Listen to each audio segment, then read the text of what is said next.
কাজ করতে করতেই শুনতে থাকুন আজকে নতুন এক অজানা তথ্য। ভাবুন তো, আজ থেকে 600 বছরেরও বেশি আগে ঘটে যাওয়া একটি ঘটনা যার সাক্ষী আজও রয়েছে বাংলার মাটিতে। প্রতি বছর লক্ষ লক্ষ মানুষ ছুটে আসেন একটি রথের দড়িতে একবার হাত রাখার জন্য। কিন্তু কেন?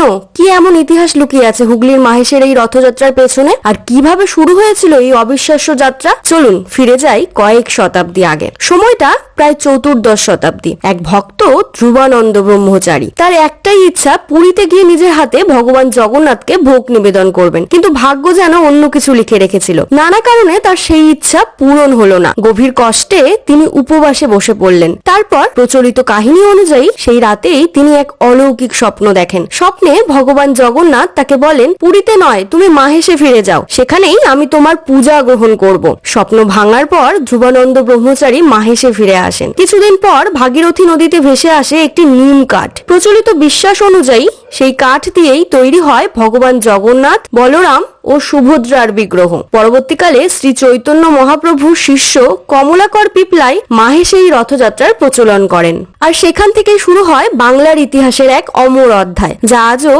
একই ঐতিহ্যে বহমান। কিন্তু এখানেই শেষ নয়। আপনি কি জানেন জগন্নাথ নামের মধ্যে লুকিয়ে আছে এক গভীর অর্থ?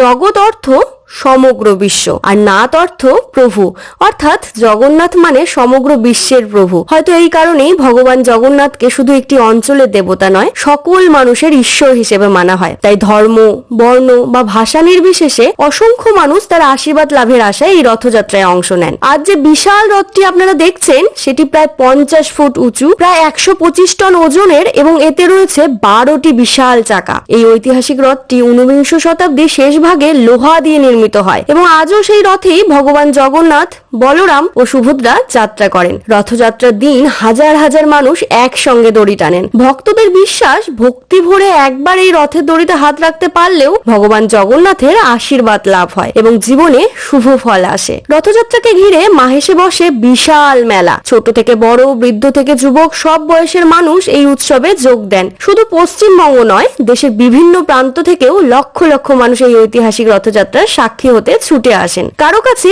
এটি একটি ধর্মীয় উৎসব, কারো কাছে ইতিহাসের স্পর্শ, আবার কারো কাছে প্রজন্মের পর প্রজন্ম ধরে চলে আসে এক অটুট বিশ্বাস। হয়তো এই কারণেই 600 বছরেরও বেশি সময় পেরিয়ে গেলেও মাহেশের রথযাত্রার টান আজও একটুও কমেনি। সময় বদলেছে, মানুষ বদলেছে, কিন্তু বদলায়নি মানুষের ভক্তি, বিশ্বাস আর এই ঐতিহ্যের প্রতি ভালোবাসা। আজও যখন রথের চাকা ঘুরতে শুরু করে, তখন যেন ইতিহাসও আবার নতুন করে জীবন্ত হয়ে ওঠে। অনেক অজানা তথ্য আমাদের অজানাই থেকে যায়। তাই নতুন নতুন তথ্য জানতে এখনই লাইক, ফলো ও সাবস্ক্রাইব করে পাশে থাকুন। তাহলে চলুন ইতিহাস, ঐতিহ্য আর ভক্তির এই মহাযাত্রায় আমরাও সকলে মিলে একবার বলি জয় জগন্নাথ।